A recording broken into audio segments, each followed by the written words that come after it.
Oh, hey kids, wasn't that a great video that we just went through? But hey, you know what? Now it is time to go and figure out what all that stuff was about. Crazy beggar sitting there being messed with by the rich man. Let's get some studying done. Okay, so this is Lazarus here, and I'm filling in for my Abraham, he's off for now, but we're taking care of this business right here, talking about what just happened. See, Lazarus, okay, when I was on the earth, I was a beggar. And I had this little friend of mine, well, he wasn't really much of a friend, honestly. He was kind of a jerk. He used to drive a nice Corvette and bring Wendy's all the time, and he would eat it right in front of me. He wouldn't even share with me. What a jerk, right? And I'm starving over here with a ragged shirt. Life was rough.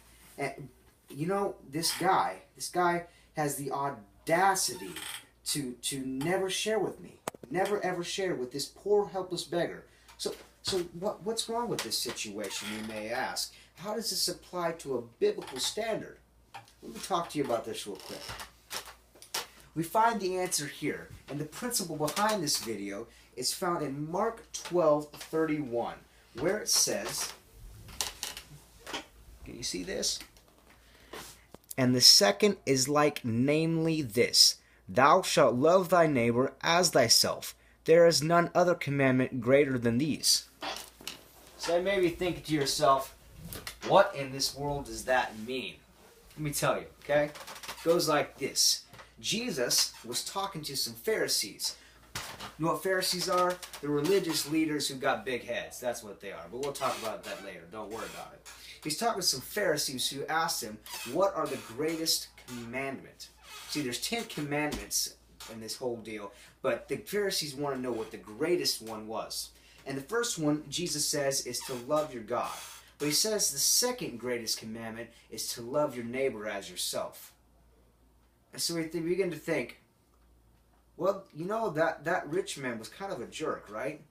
He didn't really share anything, and he seemed to dote all his money on himself.